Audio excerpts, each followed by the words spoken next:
Sheikh Rasheed is a corrupt man who has been associated with every politician. So, let us tell you the story from his book. Next, if you pass through the Bahar Bazaar of Rawalpindi, you will definitely notice the Lal Haveli, which is known as the city's landmark.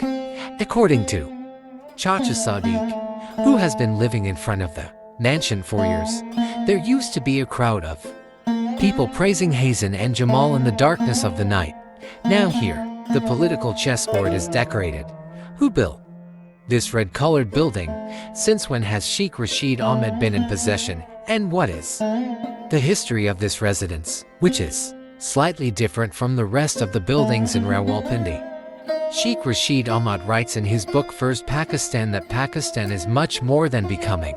Earlier, Dhanraj Sehgal, a prominent barrister from a prosperous Hindu family in Jhelum, went to Sialkot for a wedding ceremony where he saw Budinbai performing the Mahu dance. Dhanraj was so impressed by Buddha's Ganguras that he gave him his heart. That's love. The story laid the foundations of Lal Haveli. Dhanraj brought Budin with him to Rawalpindi and built a magnificent Haveli in Bahar Bazaar which came to be known as Sehgal Haveli. Sheikh Rasheed Ahmed further writes in his book that Budinbai was a Muslim. Therefore, in respect, Dhanraj worshipped the Buddha, so he built a mosque and a temple for himself in the courtyard of the mansion. Both used to worship in their respective places of worship without any fear. But today there are many houses between the temple and the mosque, old residents of the vicinity, including Chacha Sadiq, Chacha Amin and Chacha Ramat say that in the mansion, after coming, Buddha was bound to fast and pray. Gradually, the number of those who learned singing decreased and those who learned Islamic teachings from Buddhism increased. According to Sheikh Rasheed, when the money was divided, Dhanraj handed over the mansion to Budinbai and went to India with his family. Buddha was left alone here. Meanwhile, the court declared this mansion as abandoned property, after which only the 20th part of the Haveli was given to Budinbai, which is now known as Lal Haveli. In court, the judge asked Budinbai to give a statement that she had become a Hindu or that Dhanraj had become a Muslim.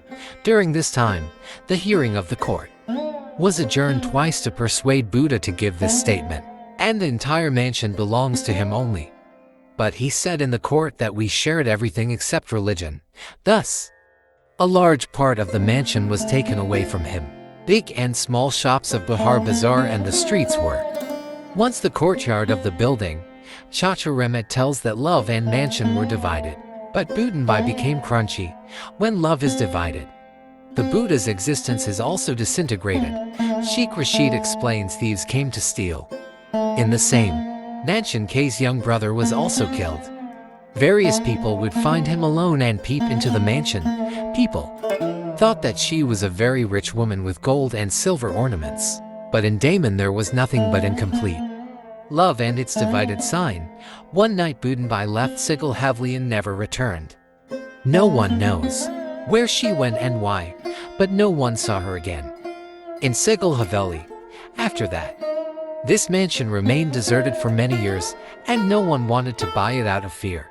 Yasmin, the owner of the house right next to the mansion, says that the time also came when Sehgal came to the mansion. People started saying that they have a mansion.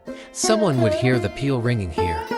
Someone would hear the laughter of the Buddha. Sheikh Rasheed Sahib says regarding the purchase of the mansion that a family who came from Kashmir paid 218,000 for the Sehgal mansion, which had been in anonymity for a long time.